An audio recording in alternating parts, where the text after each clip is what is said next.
Welcome to Property Matters, where we try to equip you with as much information as possible to make the best decisions when deciding to buy a home.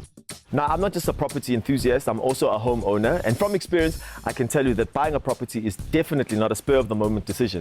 It takes a lot of research, planning, and one of the first things you need to consider when buying a property is your finances. This is because your financial history, credit repayment habits, and current financial position will be taken under review when evaluating your bond application.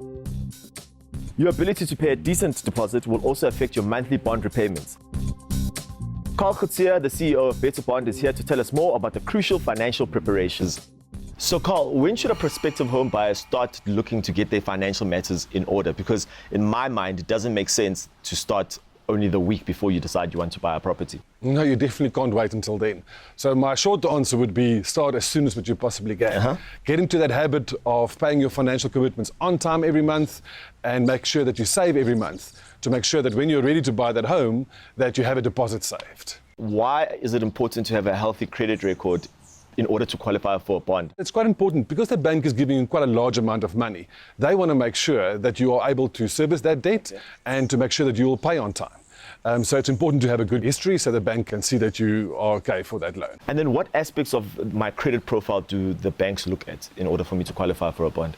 So they look at two things. They look at how often do you pay your financial commitments on time, and they look at your affordability. So can you afford to pay this home? And then as a home buyer, how do I protect myself from this type of scrutiny? So I think my advice to you would be is get pre-qualified. What that means is that we will check your credit history and we'll tell you how much you can afford. And that will give you a good view if you are ready to buy a home. So if I skip the pre-qualification step and shoot straight to applying for a bond, but my credit record isn't 100% okay, can that be harmful? It can be potentially harmful to you, meaning that your bond might be declined. And that means you have to then reapply later on once your credit history is in order, or you might get a higher interest rate. That higher interest rate might mean that you pay hundreds of thousands of rands extra over the period of your bond. So tell me, if I do get declined, does that mean I can't apply for a home loan again, or is there a cooling off period? No, that doesn't mean you can't reapply again. You need to make sure that all your commitments are in order, that your credit history is good. That might take a year, and then you can reapply. Interest rates are always a big thing. So if I get my bond but at a higher interest rate because I've previously had a bad credit record, throughout the duration of the bond, can I go back to the bank and ask for them to re-look at my interest rate? So generally you can't, Temba, because you sign a 20-year contract with that bank and then they won't allow you to change that interest rate. If you indeed do maybe a further advance on your bond or take a second bond on your home, the bank might relook at your credit history and provide you with a better interest rate. A deposit is something that I hear a lot of people talking about, and it's one of the most important things when looking for a house and trying to get a bond.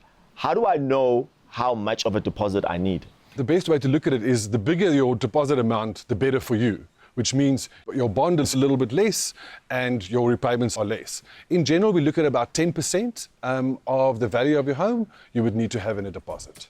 Thank you, Carl. When applying for a home loan, any missed payments from the past or unresolved debt could negatively affect your credit score.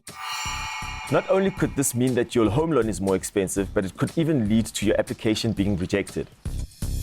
So even if you're not ready to buy a home just yet, pay your accounts on time. Don't incur any unnecessary debt. Don't spend recklessly. Save money every month, specifically for a deposit. I promise you'll thank me later. Those steps will go a long way to make sure you're ready to buy your dream home.